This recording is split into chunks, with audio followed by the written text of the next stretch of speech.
Welcome to my very first episode of my new podcast. I'm here today with Mike Souza from Co Wealth. Thanks for coming on the show, Mike. Thanks for having me, buddy. Yeah, dude. I'm super excited to be starting off this podcast, especially with someone like yourself.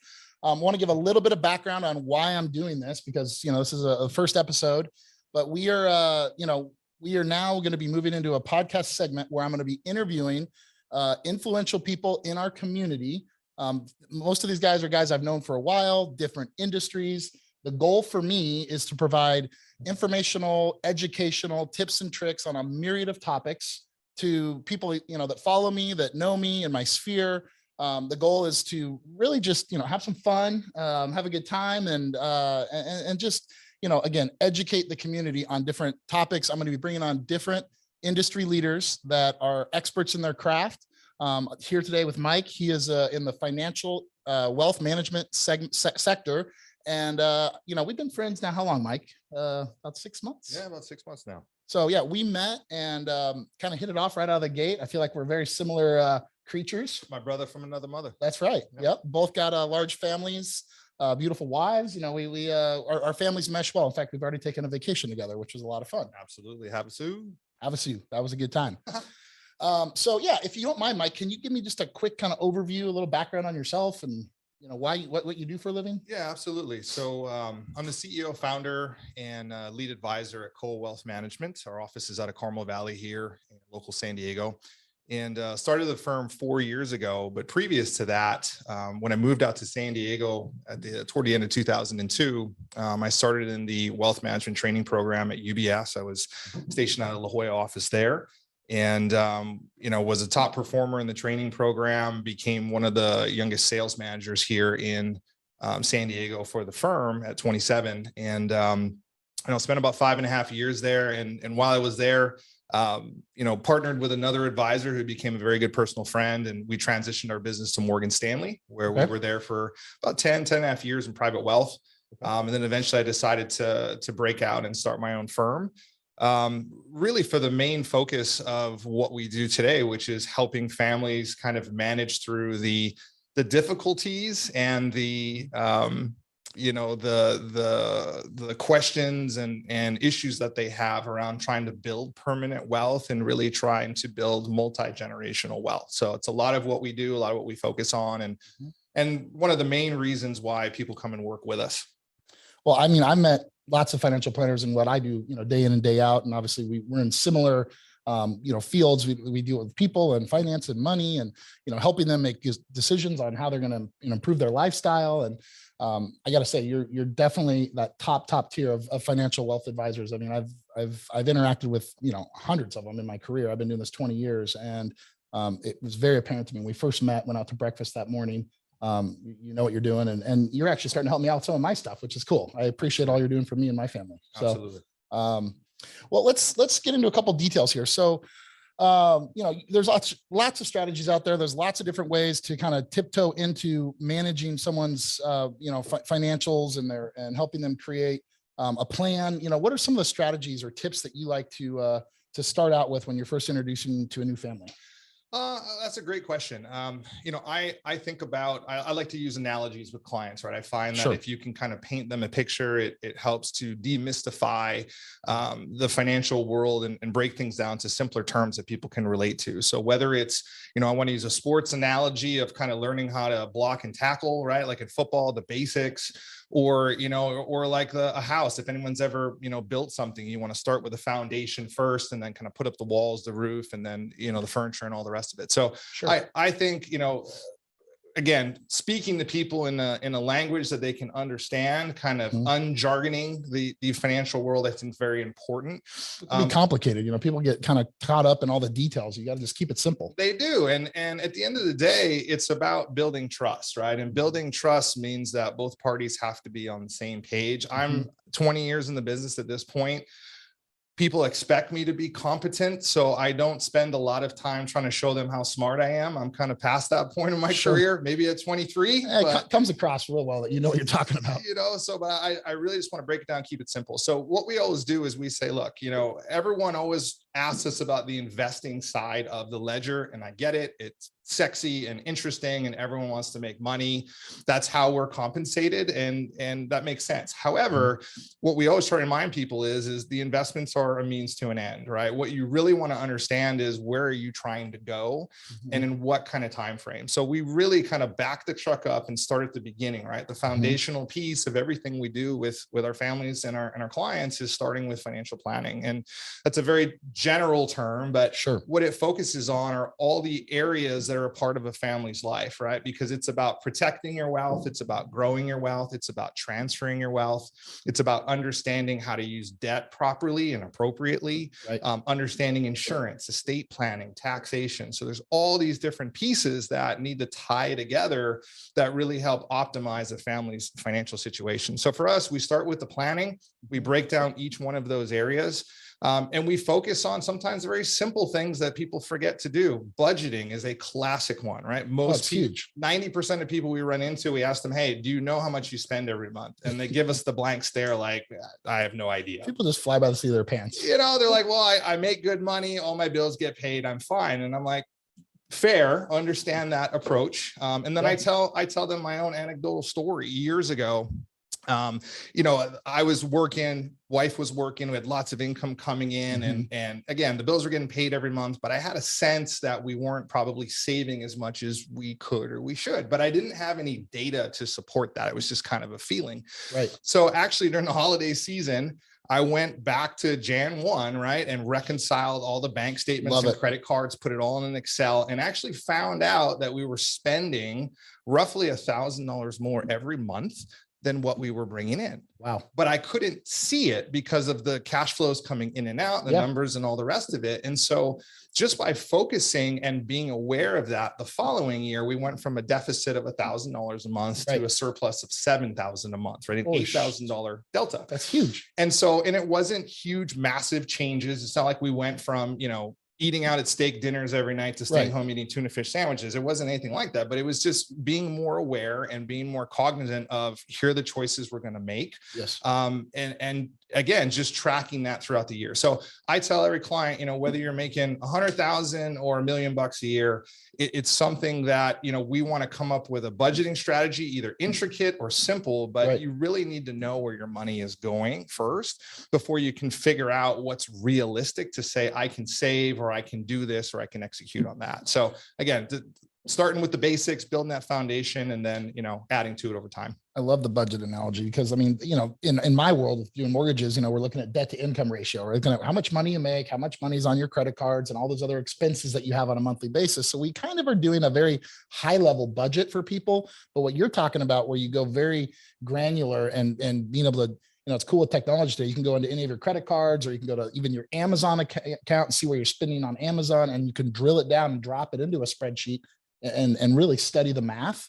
And that's where, again, you find those segments. You're like, wow, I'm spending X amount over here. You know, I've done that same exercise with my household, and it's mind boggling sometimes. I mean, you find all this stuff where you're spending money, not even realizing it, on subscriptions. Like, you know, you've got, you know, multiple music, you know, Pandoras and Spotify's and all these extra accounts where you're just, you know, kind of wasting money, and you can trim the fat in so many areas if you just sit down and study it and spend that, you know, a couple hours or whatever it takes to dissect the math. So it's huge. So you help your clients do that. Absolutely. So, you know, again, we have budgeting tools. We use a platform called eMoney, which you've been recently exposed to. Very cool. Where, you know, clients can store financial documents in an encrypted vault. They have a dashboard where all of their different assets and accounts can be linked up, so they can actually see their net worth kind of going up and down on a daily basis. That's a little dashboard if they want to. And then it also has a budgeting tool. It's very similar to, you know, a lot of people are familiar with Mint, right? Which is a product from Intuit, where you link up accounts and it starts to track your spending and categorize it for you. So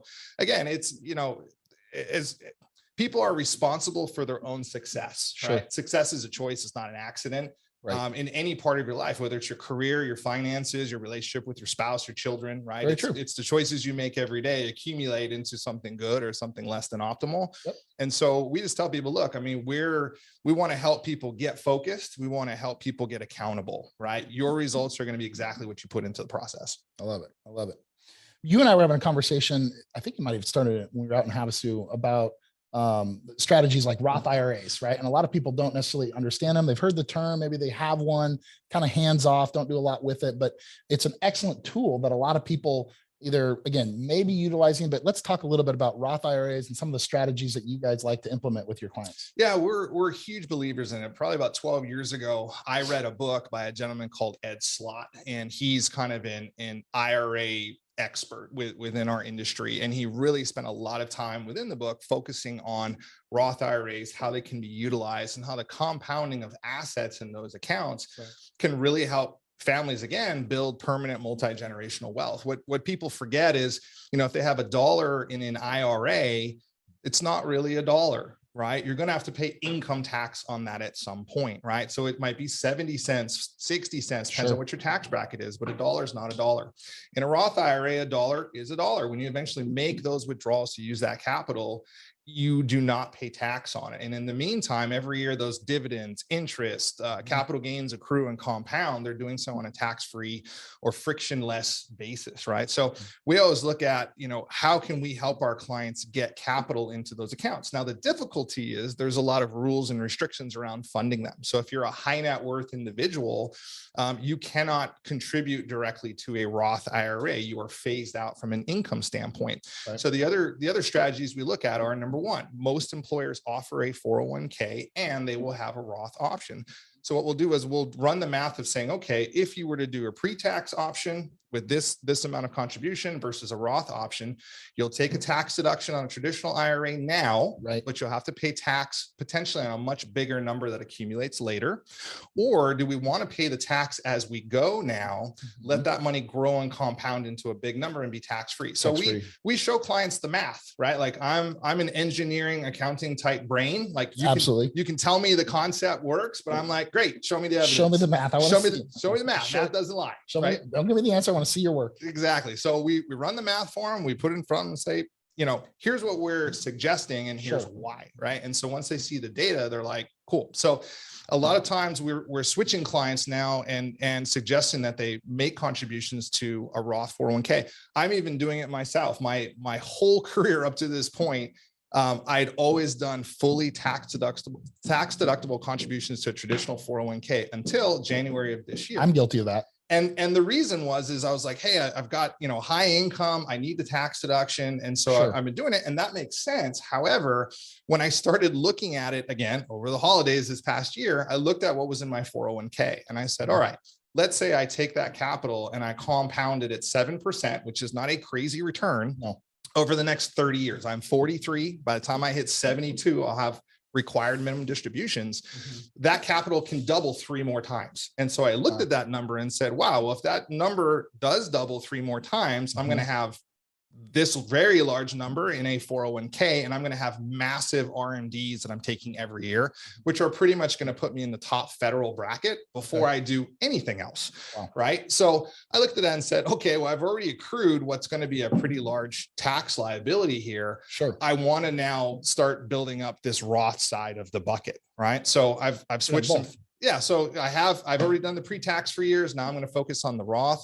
And what investors need to also realize is the deferral portion they put in as an employee, that portion is Roth. Anything your employer is going to put in, a matching, a profit sharing, that's always going to go into the pre-tax bucket because your employer wants a deduction, right, on that contribution. That's part of why they're making it, right? They're trying to reduce the income for the entity. So that's what we'll do. We use the 401k as a Roth conduit. Now, there's also another strategy called a backdoor Roth funding strategy. Okay. No matter how much Roth funding strategy, backdoor Roth funding strategy. I know it sounds a little cheeky, but what it is there are no income limitations on making a non-deductible contribution to a traditional IRA. So if you wanted to make a deductible contribution to an IRA, you have to have your income under a certain limit, which is fairly low. Again, most high income earners are not going to qualify for that. So what we tell our clients is, look, you can make a non-deductible contribution to an IRA, traditional IRA. Then there is no income restriction on taking that contribution and converting it into a Roth. So it's a 2-step process to get money into a Roth IRA. perfectly legal, right? It is all within the tax code.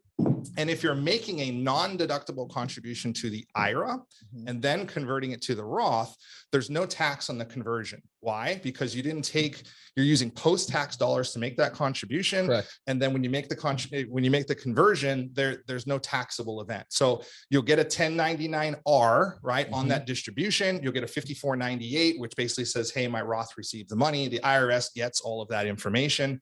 What you want to make sure you do is when you make that non-deductible contribution, this is the part that people slip up on. You got to let your CPA or your tax filer know, because there's a form 8606 that has to be filled out. Think of it as like a record keeper of all your non-deductible contributions that you're making. So if you ever get audited, right, the IRS comes and says, hey, you've got these 1099-Rs, how come you didn't pay us tax? You can say, hey, here's my books. Here's my books, right? Here's what I made in non-deductible contributions. I then went and converted those. I don't owe you any tax. Have a nice day. You help your clients then with that process of like the conversion and the record keeping and like kind of communicating through with the CPA. Absolutely. So we'll send the CPA a note, let them, we'll get the contact information for all our clients' tax people. We'll send them a note. Hey, we're doing this right now. So they're in the loop. It's in their records. And now it's on them to remember to do the filing. The other strategy that we'll do, and this is more tactical, is you can take, again, a traditional IRA, and let's say in a point in time like right now where the market is depressed in value, right? We've had 25% drawdown in the NASDAQ. We may look at times like this and say, hey, while your assets are depressed, maybe we want to take them and convert them. And we can choose whatever amount. We could say 10 grand, 100 grand, we can pick whatever it is, but take those assets and convert them now into a Roth IRA while the values are depressed. So you'll pay tax if they're pre-tax, assets, which generally they are, you will pay tax. But now eventually when the market recovers 12, 24, 36, whatever, over time, when those assets reflate, they're now reflating in a tax-free account, right? Which is exactly where you want that growth to happen. You really don't want the growth to happen in that pre-tax account, again, because you still are going to have to pay income tax on that at some point. Love it. Love it. So let's shift gears for a minute. Let's talk about, a big number, right? So home equity in America is at crazy levels right now, right? Home values have appreciated at record numbers. The current statistics show that there's $26 trillion in America in equity, which again, that number is just mind-boggling to me. So, we're starting to find with what we do in mortgage that, people have so much equity, they want to leverage some of that, whether it's into renovate a house, to invest in other real estate. I'm a big believer in that, taking the equity position in say your primary home, tapping that with a home equity line of credit, for example, using some of that to go and buy additional assets that will continue to grow your portfolio and your net worth.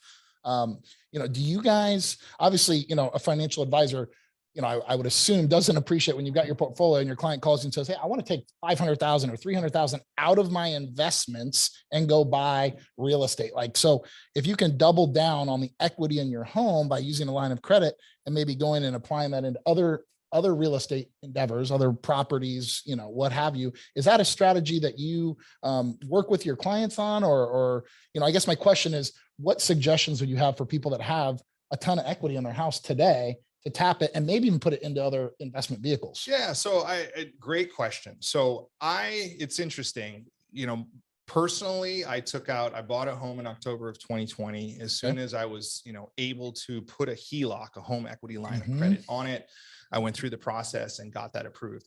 I think, and again, I'm a business owner, right? I have an LLC and S Corp. I've got to manage all the cash flows in and out of that, as well as the household every month. There's a lot of moving parts, a lot of spinning plates. Absolutely. I tell any one of our clients, if you're a business owner, or if you're a professional, like we deal with some very high powered attorney clients, they're partners in firms where, the way their businesses work is they get big chunk payouts, right? Maybe at the end of the year distributions. Yeah. So the business owner may say, hey, I'm going to pay myself some minimal salary. And then once I get to the end of the year, I'm going to pay myself a big K1 dividend. So they might be liquidity strapped, and then bang, they get this big number. Same thing with attorneys. They're usually taking a draw, and then maybe if the firm does really well, they get a big bonus at year end. So but a lot of times they'll have phantom taxes that are owed kind of along the way. The business owner has to make their quarterly estimates. That attorney has to make their quarterly estimates. So they're cash strapped. Oh my God. So they're making payments on money that they're going to receive, but they haven't received, right? So you can either keep a lot of cash on hand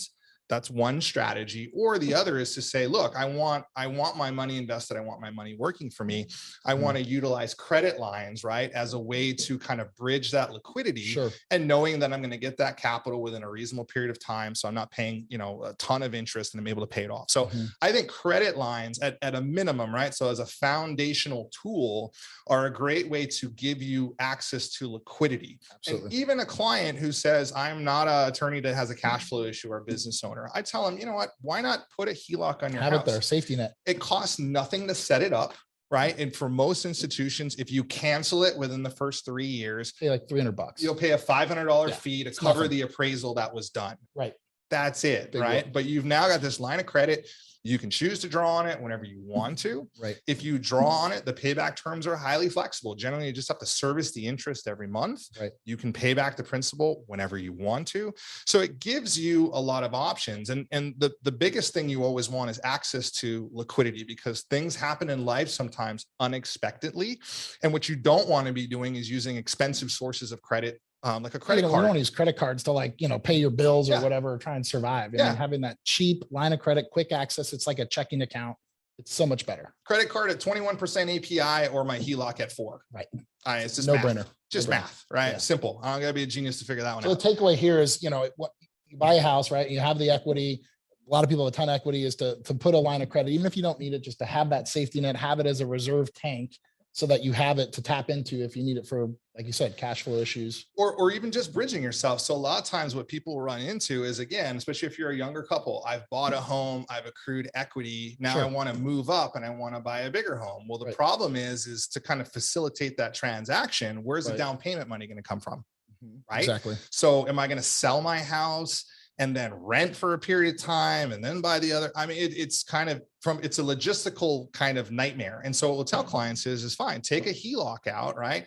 Use that money as your down payment, right? On the new place, get into that, get yourself moved, right? Have reserves to be able to maybe cover both mortgages, even use the line of credit to kind of cover the bases for the short term. Complete that process where, okay, I'm going to get my buy side. I get myself moved over. Now I can focus on the sell side. Right. It's hard enough. Anyone that's bought or sold a home knows it's hard enough to handle one transaction at a time. But if you're trying to sell buy simultaneously, dude, stressful, highly stressful.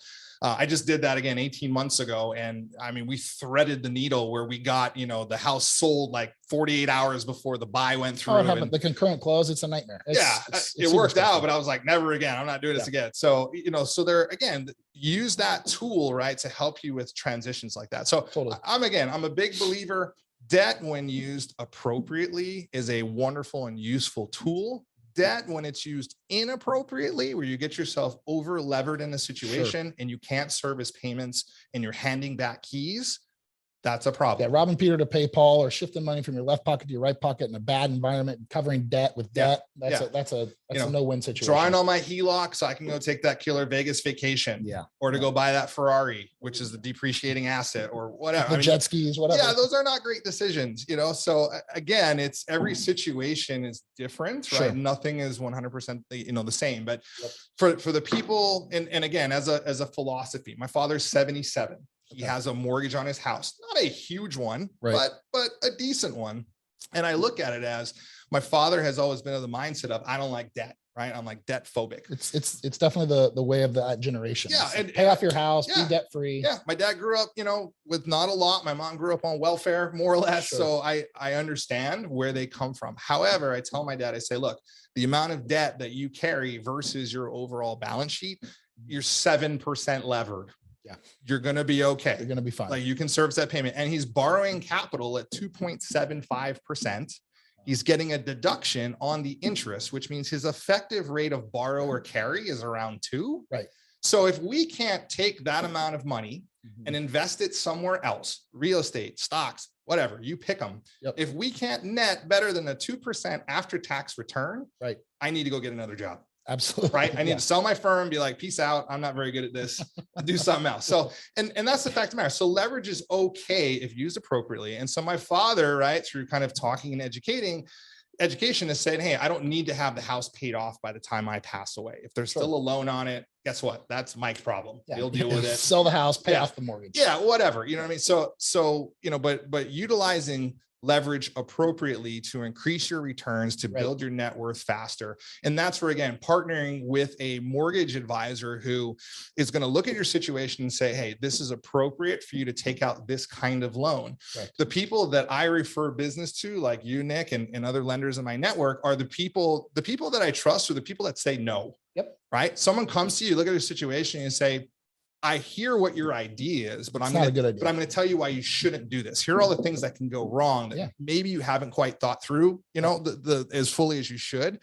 And, you know, if you were a family member of mine, a sibling, a parent, what have you, I'm giving you the same advice I would give them. Right. Like, and this doesn't get me paid. Right. I would love to do the mortgage. I'd love to get paid. But it's the wrong decision. And my number one fiduciary responsibility is to take care of you and do the right thing for you. That's the only way to run your business. I run my business. That's how you take care of people. Right. I mean, that's take care of people, and it all works out. It all works out. It all works out. Because that person will say, you know what? No one's ever told me no. And guess what, Nick? I got 3 people I think you should call. And that's how we build our business. So let me ask you this. So let's say there's a couple that's maybe a little bit older, they haven't started really building their financial plan. Obviously that starting young is the best strategy ever, right? I mean, start, when your kids are in elementary school and putting a few $100 aside for them and kind of starting to grow their 529 plan or whatever. But let's say you didn't do that. Now you're in your 30s or even hitting 40s, and you don't really have any money set aside for retirement. There's no 401k. There's nothing going on. What steps would you recommend to hopefully help someone kind of get on a path? Because you know this as well as I do, that there's a lot of people approaching retirement age, mid 60s, 70s, that they cannot take care of themselves. They do not have a plan set up to be able to provide for themselves. And they have to rely on, their working children in their 40s to support the seniors. Yeah, absolutely. I mean, it's shocking, some of the statistics that we read of the percentage of Americans that live below the poverty line, or the average amount that Americans have saved for retirement. Shocking. I mean, it's a much lower number than you would expect or you would think. So most people can't live on their Social Security. I mean, it's such a small number, and it's not intended to. And it's funny. So Social Security, and I always joke with clients, and there's truth to this, but it's the world's largest Ponzi scheme, right? Because the people that started collecting it in 1933, never paid into it. Right. The people who were working were the ones paying in to fund it. And the people that were already of age to qualify were receiving it. So it's the world's oldest Ponzi scheme. It's crazy. It is what it is. So, but the reality is Social Security is it's really only intended to cover maybe 30 to 40% of your living expenses. It's not intended to be a real pension where we're trying to cover all of your costs. Right. So people have to know going in that, again, that's a foundational asset that they hopefully can count on, right? You're going to get that check every month as long as you fog a mirror, right? As long as you're alive, you're getting it.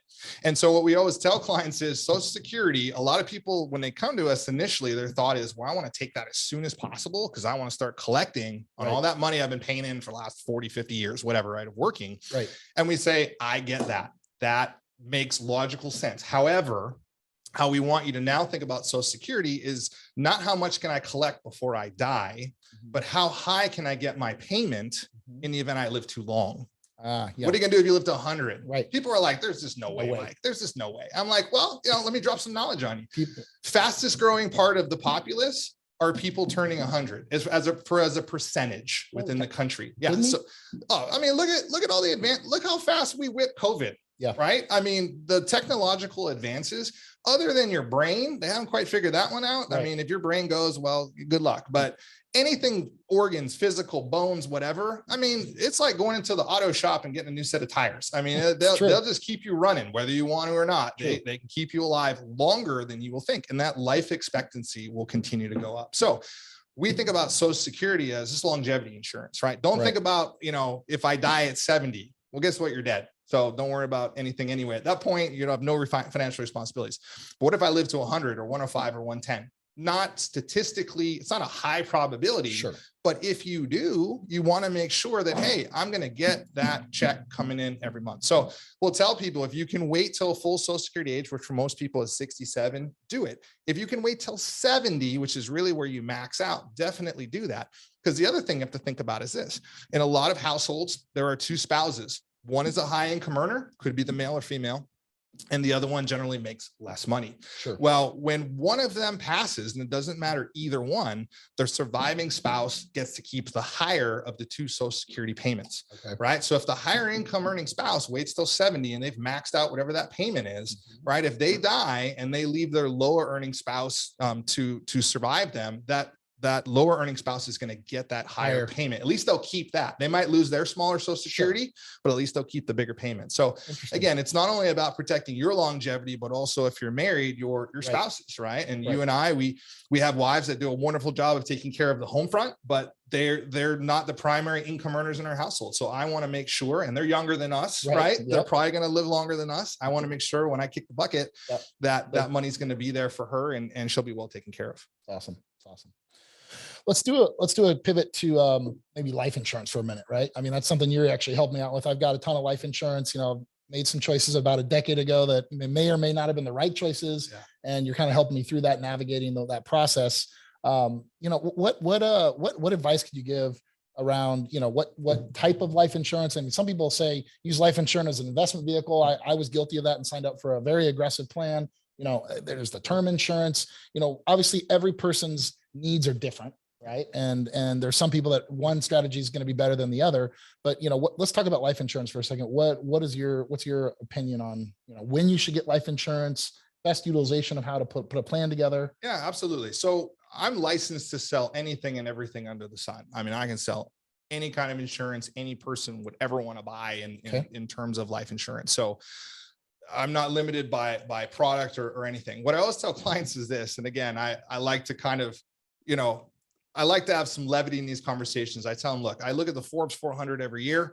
I said that I haven't found a person yet that's on there because they own a ton of life insurance products. They might own a life insurance company, right? They might own that, but they don't own a bunch of life insurance products. So that's not the way people get rich, right? And I also tell people, just from a logical standpoint, if you look at the products, right, how the agents or brokers are paid to sell that product should tell you something about it. Right. We sell a lot of term insurance. Probably 98% of the insurance we sell in life is term. Why? Because it's the least amount of dollars that you have to put in for the maximum amount of liability coverage if you need it, i.e.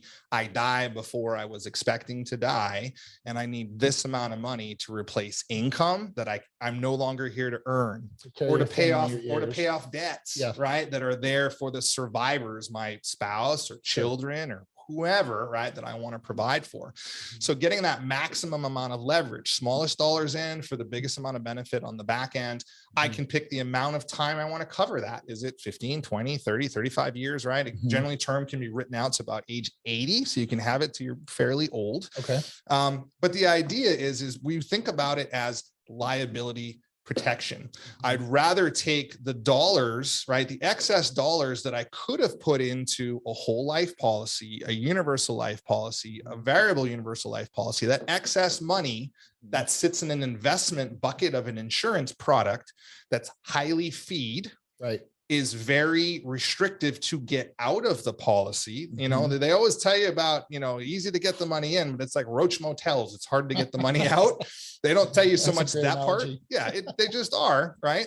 And they're very restrictive. I have a very limited pool of things I can invest in. If it's whole life or UL, they kind of kick me out an interest rate and that's it. If it's a VUL, I've got a 401k like product where it's some index funds, mutual funds, and how well are they run? What are the fees involved with them, et cetera, et cetera. So we always tell people, look, buy term and then invest the difference. Right. Go buy real estate. Go buy your Apple, your Google, your whatever you want to invest in, right? And let that grow. And then run that side by side. And let's say, look, if you take this insurance product over 30, 35 years and you put together a well thought out portfolio and you look at the two, I like my chances on a well thought out portfolio of building a lot more wealth for the client. So, and again, I look at how you're paid. If I sell a client a UL, a whole life, a VUL policy, we get paid really well. If you ever look at what's called an in-force ledger, and it's going to be part of your packet when you sign up for insurance, look at that cash accumulation column. The first 4 years, you're like, well, I'm paying like 10 grand a year. All going to the age. It is 100%. A big chunk of it. Yeah. A big chunk of it. Your cash accumulation value is like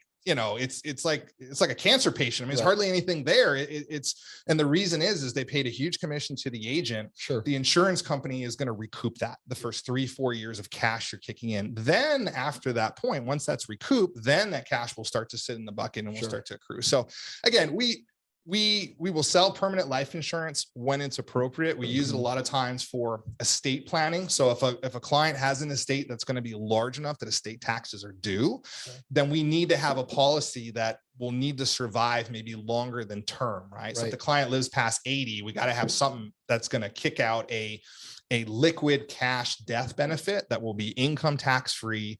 And if we cover that. Yeah. And if we house it in the proper structure, it can also be estate tax free. That can be used to pay estate taxes. So now the family doesn't have to sell that real estate or that business or that stock position or whatever the case may be. So again, we always look at it, right? It's client first, whatever's best for the client. Perfect. We We don't worry about what we get paid. We do well already. I don't worry about that side of it. But driven by the commissions. Yeah, but life insurance, you just have to look at and say, and again, you peel back and you show them everything, right? This is how I get paid. This is what you get.